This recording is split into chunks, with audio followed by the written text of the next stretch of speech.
Good evening students. आज फिर से हम एक इम्पोर्टेंट टॉपिक के बारे में बात करने वाले हैं। सबसे पहले तो आज जो हम बात करेंगे लिमिटेशंस ऑफ, जो हमने पढ़ी थी बोहर मॉडल ऑफ एटम की लिमिटेशंस क्या क्या है। हमने जो बोहर मॉडल ऑफ एटम पढ़ा था उसकी लिमिटेशंस क्या क्या है, और फिर मैं आपको बताऊंगा कि क्या क्या इसके अंदर डी ब्रोगली जो वेवलेंथ उसके बारे में पढ़ेंगे और कुछ रिलेशंस के बारे में से पढ़ेंगे। सिंपल सी चीजें। तो देखिए, सबसे पहले हम बात करते हैं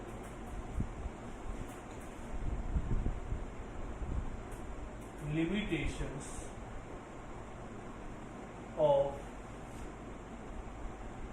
बोहर्स मॉडल ऑफ एटम।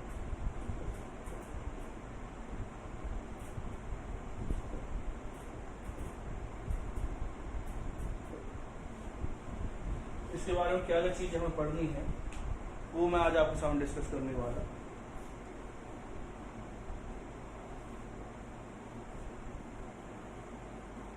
तो देखिए, सबसे पहली जो चीज आएगी इसके अंदर कि इसकी जो लिमिटेशन है, एक्चुअल में क्या क्या लिमिटेशन इसके अंदर। तो देखिए, सबसे पहली जो लिमिटेशन है, it can't explain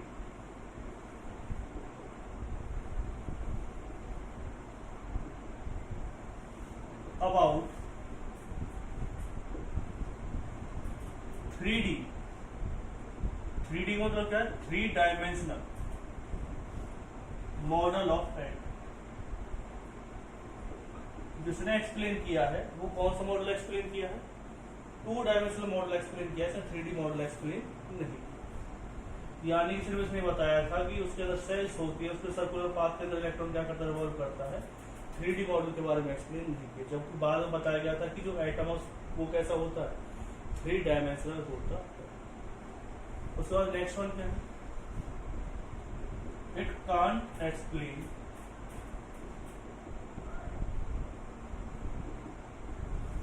about splitting of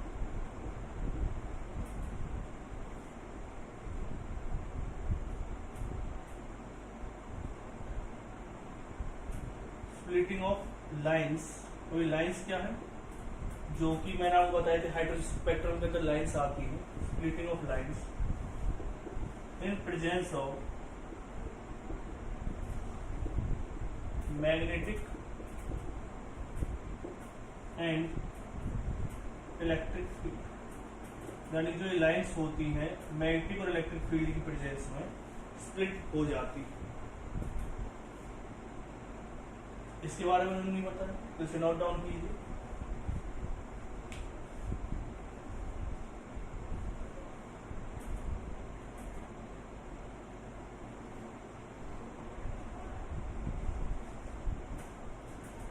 और उन्होंने किसके बारे में नहीं बताया? एक चीज मैं आपको बता देता हूं। इलेक्ट्रिक फील्ड की प्रेजेंस में अगर स्प्लिटिंग होती है तो इस इफेक्ट का नाम होता है स्टार्क इफेक्ट। और अगर मैग्नेटिक फील्ड की प्रेजेंस में होती है तो इसका नाम होता है जीमान इफेक्ट।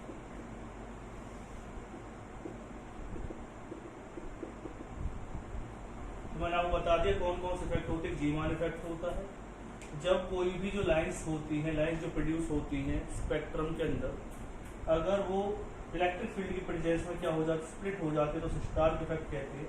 मैग्नेटिक फील्ड के इफेक्ट की प्रेजेंस होती है तो उसे हम जीमान इफेक्ट कहते हैं। नेक्स्ट लिमिटेशन पे आते हैं।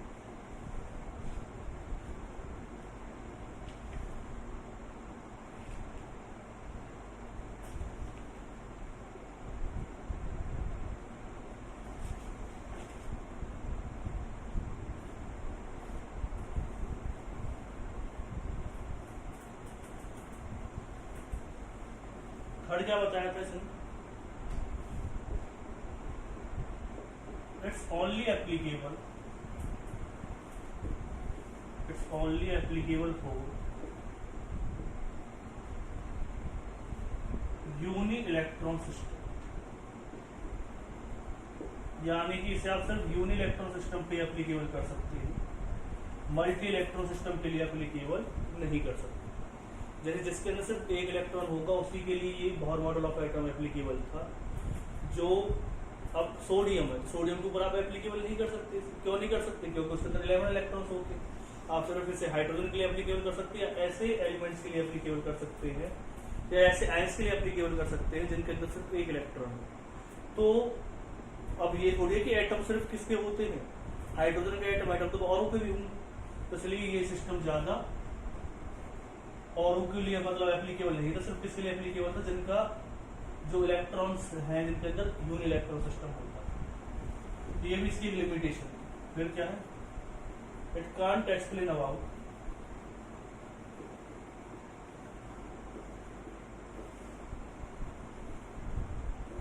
De Broglie wavelength and Heisenberg uncertainty principle। तो इन्होंने इसके बारे में कुछ भी नहीं बताया था। तो ये दोनों ही पॉइंट्स अब आपके माइंड में क्लियर हो चुके होंगे कि क्यों मैंने 4 पॉइंट्स इसके बारे में बताए हैं कि ये किसके बारे में नहीं बताता, हमें स्प्लिटिंग ऑफ लाइन्स के बारे में नहीं बताता, ये हमें 3D मॉडल के बारे में नहीं बताता, ये हमें किसके बारे में नहीं बताता, ये सिर्फ यूनि इलेक्ट्रॉन सिस्टम के लिए एप्लीकेबल है, और ये डी ब्रोगली वेवलेंथ और हाइजेनबर्ग अनसर्टेनिटी प्रिंसिपल के बारे में भी नहीं बताता। अब बात करते हैं कि ये होता क्या है डी ब्रोगली वेवलेंथ।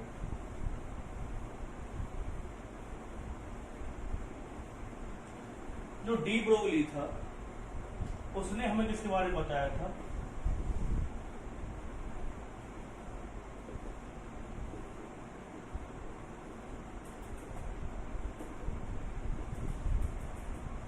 इसका सबसे पहला पॉइंट था, ये किसके बारे में एक्सप्लेन करता है, ड्यूअल नेचर ऑफ रेडिएशन। इसने हमें बताया था कि जो रेडिएशन होती है उसका कैसा नेचर होता है, ड्यूअल नेचर होता है। जो ड्यूअल नेचर होता है रेडिएशन का, यानी कि उसके अंदर पार्टिकल नेचर भी होगा, वेव नेचर भी होगा। तो इस दोनों के बारे में इसने बताया था कि आप ये नहीं कह सकते कि जो रेडिएशन है उसका सिर्फ पार्टिकल नेचर ही होगा या उसका वेव नेचर ही होगा, उसके अंदर दोनों ही जो नेचर है वो मर्ज होते हैं। अब बात आती है उसने क्या की कौन कौन सी इक्वेशंस का सहारा लिया। उन्होंने बताया according to Einstein equation,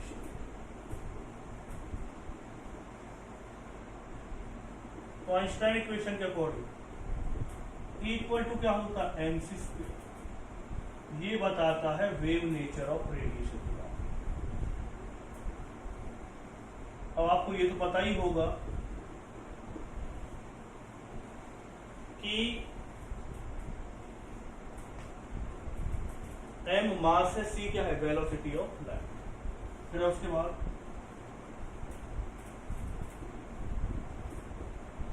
according to planks equation, उसने क्या बताया था, इक्वल टू क्या होता है एच नी। ये कौन सा नेचर को बताता है, पार्टिकल नेचर।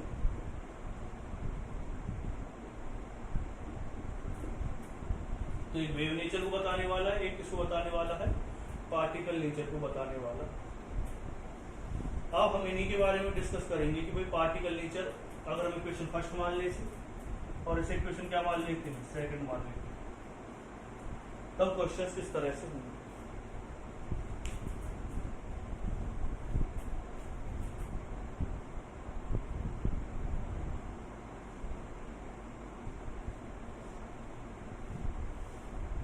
अब देखिए इक्वेशन फर्स्ट और सेकंड को अगर आप देखेंगे तो उनकी लेफ्ट हैंड साइड क्या है, सेम है, तो राइट हैंड साइड भी क्या होनी चाहिए, सेम होनी चाहिए। तो क्या लिखेंगे आप इसमें,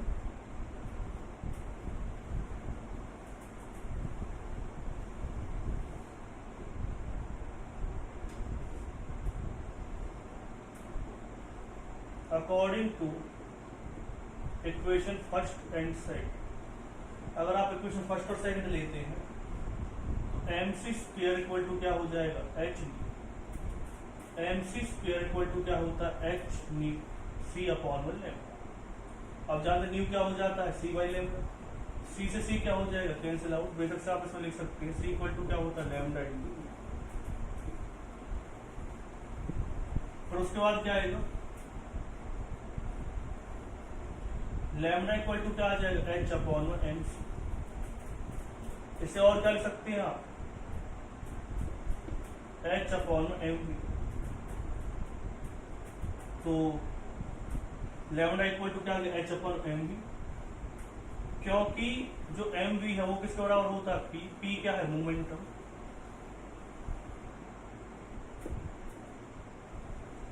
तो आप इसे और क्या लिख सकते हैं, एच वाई।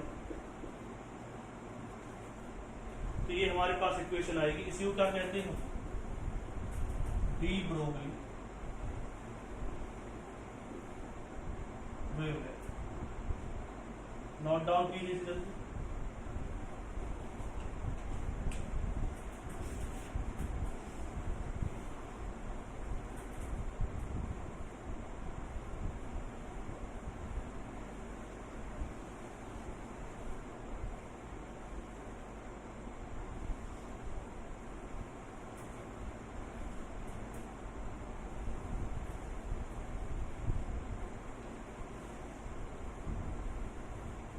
तो आपने नोट डाउन कर लिया होगा।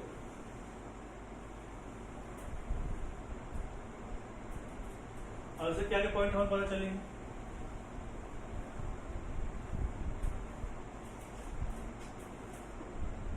It's more significant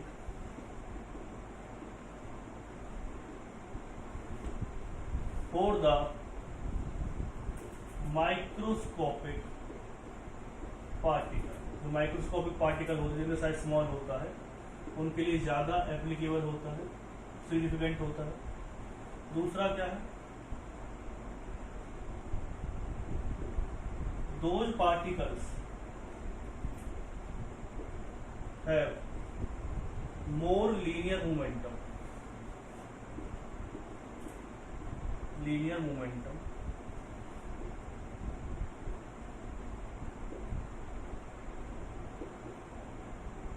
they have less wavelength, यानी जिसका मोमेंटम क्या होगा, ज्यादा होगी। मोमेंटम ज्यादा होगा उसकी वेवलेंथ क्या होगी, कम होगी। क्योंकि आप देख रहे हैं लैम्डा इनवर्सली प्रोपोर्शनल किसके आ रहा है, मोमेंटम के आ रहा है। तो ये चीज हमारे सामने इससे क्लियर हुई। और नेक्स्ट पॉइंट पर आते हैं, नोट डाउन कीजिए आप इसे जल्दी से।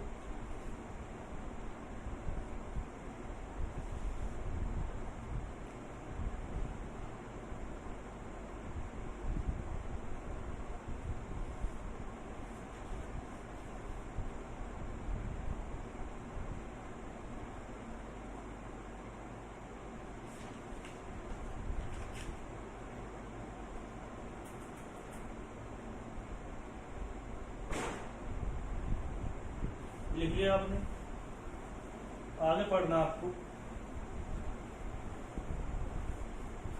Relation between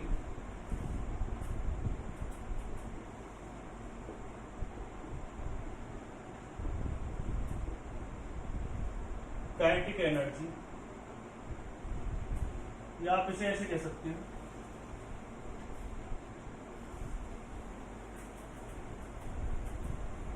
calculation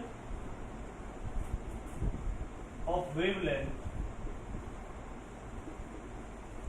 of charged particle। Charge particle की वेवलेंथ आप कैसे निकालेंगे।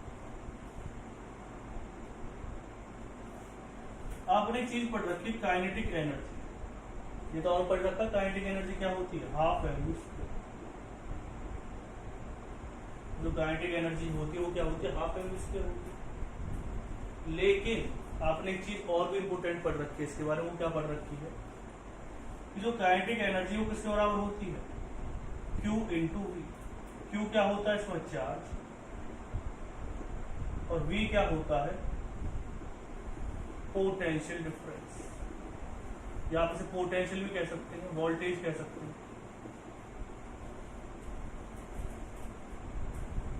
अगर आप इन दोनों इक्वेशन को देखें तो इसे इक्वेशन फर्स्ट मानेंगे, इसे equation second. From equation first and second, half mv square equal to क्या आ जाएगा, q इंटू v। तो इसे नोट डाउन कीजिए जल्दी से।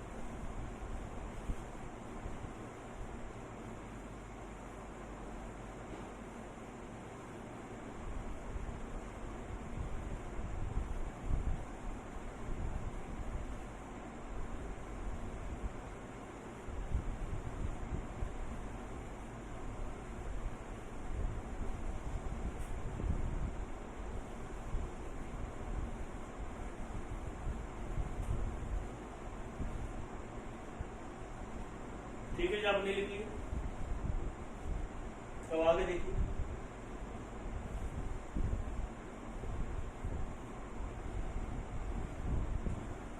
तो इक्वेशन तो आ गई। फिर आपने पढ़ रखा है जो काइनेटिक एनर्जी होती है, काइनेटिक एनर्जी क्या होती है, हाफ mv स्क्वायर। तो आप इसे ऐसे लिख सकते हैं, 2 काइनेटिक एनर्जी इक्वल टू क्या होता है, mv स्क्वायर होता है।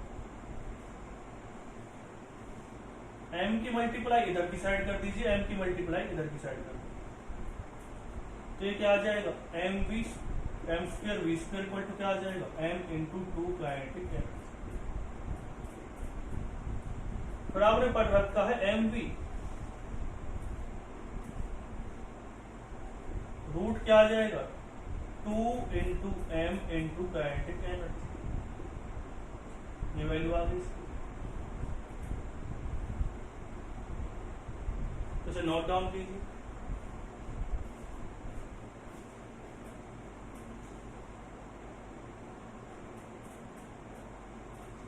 फिर क्या कर सकते हैं आप, फ्रॉम डी ब्रोगली रिलेशन। तो डी ब्रोगली रिलेशन अगर आप पढ़ते हैं तो उसमें आपने क्या पढ़ रखा है, लैम्डा इक्वल टू क्या होता है, h अपॉन m। इस इक्वेशन क्या मान लीजिए आप, थर्ड। इस इक्वेशन क्या मान लीजिए, fourth. Put equation third into 4, तो क्या आ जाएगा, लैम्डा इक्वल टू क्या आ जाएगा,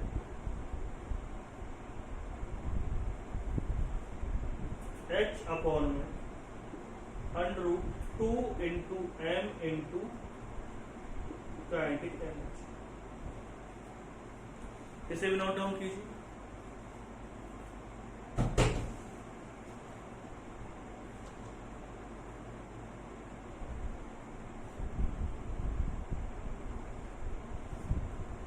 टू इंटू एम इंटू क्या आ जाएगा, kinetic energy.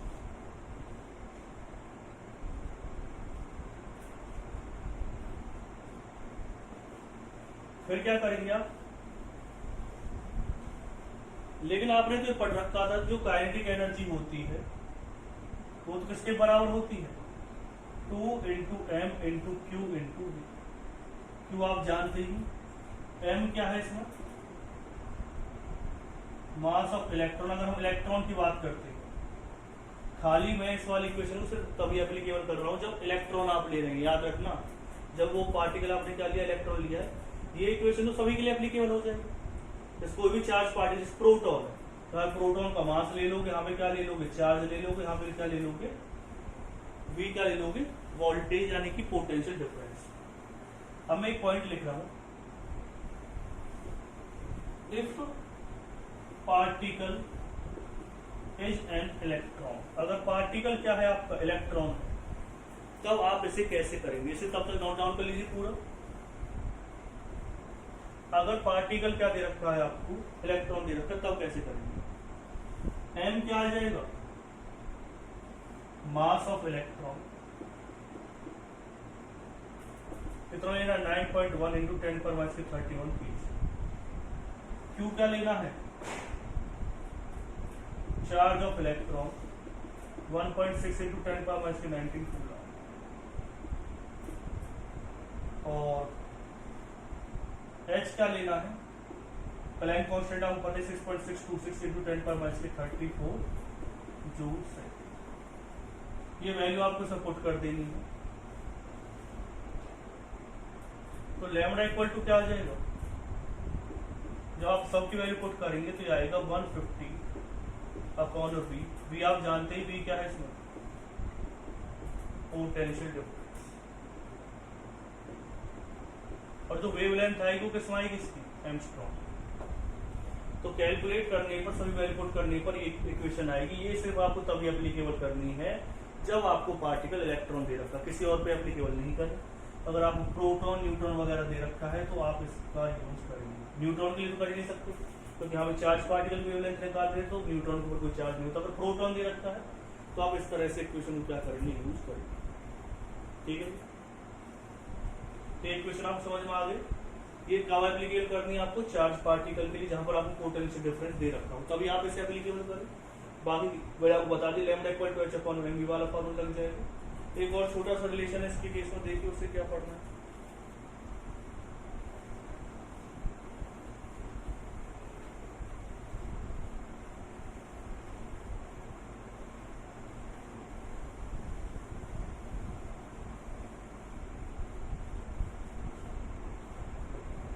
According to de Broglie,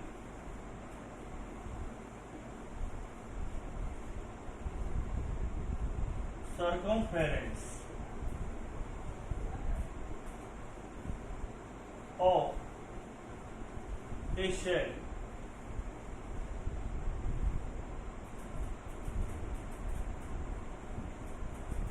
is equal to the n multiple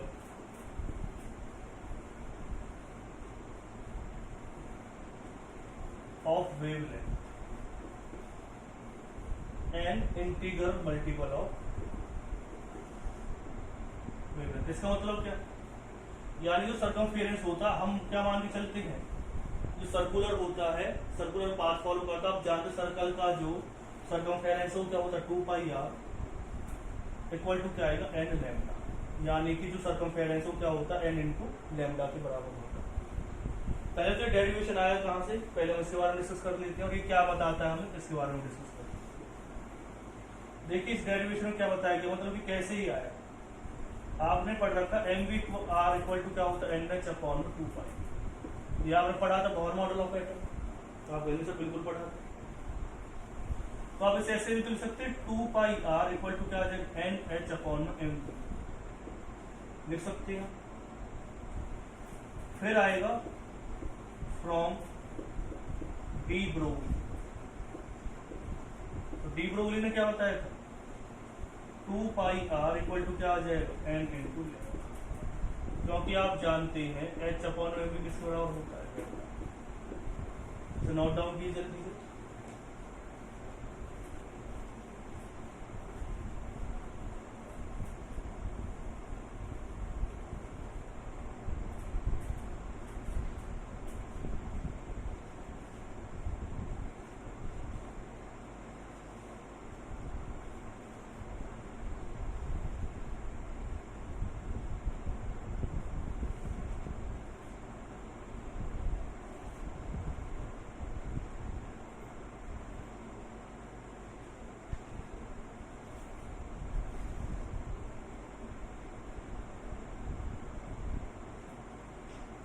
तो इसलिए क्या बताती है हमें, ये आपने क्वेश्चन लिखी ली, डेरिवेशन कर ली, सिंपल सा डेरिवेशन था, तो 3 पॉइंट में पता चले। अब देखिए इसमें एक्चुअली बताती क्या, इसके अकॉर्डिंग क्या है कि किसी भी ऑर्बिट के अंदर, जो शेल की मैं बात कर रहा हूं, तो किसी भी शेल के अंदर जो नंबर ऑफ वेव्स होंगी, एक बात आपको हमेशा याद रखनी, जो इलेक्ट्रॉन मूव करता है वो इस तरह से मूव करता है,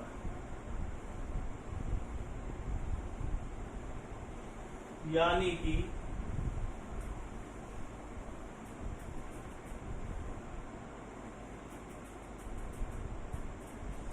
जब भी कोई एक इलेक्ट्रॉन क्या करेगा, मूव करेगा, जो मूव करता है वो इस तरह से मूव करता है, वेव्स की फॉर्म में क्या करता है, सर्कुलर पाथ के अराउंड क्या करता रहता, मूव करता रहता। पहले तो हमने क्या समझते थे, जो इलेक्ट्रॉन है वो इस तरह से मूव करता रहता है, लेकिन नहीं, वो किसी फॉर्म में मूव करता रहता है, इस तरह से वेव्स बनाता चला जाता है, इस तरह से। तो उसके अंदर जो वेव आएंगी तो वो आपको याद रखनी है कि ऐसे नहीं आएगी। जो वेव आएगी, जैसे किसी भी ऑर्बिट के अंदर जो वेव बनेंगी, जो वेवलेंथ आएगी वो 3.5 आ जाए, 4 आ जाए। इसमें इसकी अगर हम बात करें तो उसमें कितनी वेव्स बन रही है, मेरा वेवलेंथ बन रही है, सॉरी तो आप जानते हैं यहाँ से लेकर के यहाँ तक का डिस्टेंस क्या होगा, एक वेवलेंथ होगी। यहाँ से लेकर के यहाँ तक का डिस्टेंस क्या हो गया, दो वेवलेंथ होगी। और यहाँ से लेकर के जो यहाँ तक का डिस्टेंस होगी, थ्री वेवलेंथ हो गई। तो आप देख रहे हैं ये क्या बताने की कोशिश कर रहा है कि जो ऑर्बिट होती है उसके अंदर जो इलेक्ट्रॉन मूव कर रहा है, तो वेव्स इस तरह से वो मूव करेगा वेव की फॉर्म में। तो आप देखेंगे कि उसके अंदर जो वेव बनेंगी, मैक्सिमम नंबर ऑफ वेव, वो हमेशा इंटीग्रल मल्टीपल में बनेगी, यानी 2, 3, 4, 1 इस तरह से होंगी। कोई भी वेव जो बनेगी वो इस तरह से नहीं बनेगी कि कहीं आप ये सोच रहे हो कि उसके अंदर जो नंबर ऑफ वेव्स बन जाएंगी वो 3.5 बन जाएंगी या 2.5, नहीं, हमेशा कैसे बनेगी, इस तरह से नंबर ऑफ वेव्स बनेगी। तो वो मैंने आपको बता दिया। तो उसके अंदर जो नंबर ऑफ वेव्स बन रही है वो कितनी बन रही है, 3 बन रही है। यानी हमेशा जो सरकमफेरेंस होगा, जैसे सरकमफेरेंस बढ़ता चला जाएगा उतनी ज्यादा ही आप देख सकते हैं नंबर ऑफ वेव्स क्या होती चली जाएंगी, इंक्रीज होती चली जाएंगी। जैसे कोई फर्स्ट ऑर्बिट है तो उसके अंदर वेव्स क्या बनेगी, कम बनेगी, 1 वेव बन रही है। सेकंड के अंदर कितनी वेव्स बन जाएगी, 2 बन जाएंगी। थर्ड ऑर्बिट के अंदर कितनी वेव्स बन जाएंगी, 3 बन गई। जैसे फोर्थ के अंदर क्या बन जाएंगी, 4 बन जाएंगी। जितना ज्यादा सरकमफेरेंस इंक्रीज होता चला जाएगा एटम का, उतना ज्यादा ही उसके अंदर जो इलेक्ट्रॉन है वो क्या होना चला जाएगा, नंबर ऑफ जो वेवलेंथ है उसकी क्या आएंगी, ज्यादा आएंगी। तो मैंने आपके सामने क्लियर कर दिया है। मैंने आपको इक्वेशन बता दी। आज जो हमने पढ़े हैं 3 नए फॉर्मूले पढ़े हैं। बहुत सारे फॉर्मूले हमने पहले ही पढ़ चुके हैं। तो इसमें एक फॉर्मूला और ऐड हो गया है हमारा। किसका फॉर्मूला ऐड हो गया, रेडियस वाला फॉर्मूला ऐड हो गया है। तो आप इसे डी ब्रोगली वेवलेंथ का फॉर्मूला ऐड हो गया है। जब हम वेवलेंथ निकालेंगे चार्ज पार्टिकल वो ऐड हो गया है। और जो नंबर ऑफ वेव्स होती है वो किसके होती है, एन जो सरकमफेरेंस होता है वो एन इंटीग्रल मल्टीपल के होता है वेवलेंथ। तो तीसरा फॉर्मूला ऐड हो गया है। अब इससे कुछ न्यूमेरिकल समय करने के, तो आज मुझे न्यूमेरिकल करवाने थे, लेकिन मैं सोच रहा था कि एक वाले एक टॉपिक और हो जाए तो क्या हो जाएगा, फिर एक साथ ही हम क्या करेंगे, बहुत सारे न्यूमेरिकल कर लेंगे, क्योंकि इससे बहुत सारे न्यूमेरिकल आते हैं। तो इससे भी न्यूमेरिकल हम कर लेंगे। तो स्टूडेंट इस वीडियो को अच्छी तरह से वॉच करें और नए फॉर्मूलों को भी आप ऐड करें। मैंने बताया था एक पेज पे लिखते रहें। तो बहुत सारे फॉर्मूले अब आपके सामने आ चुके हैं।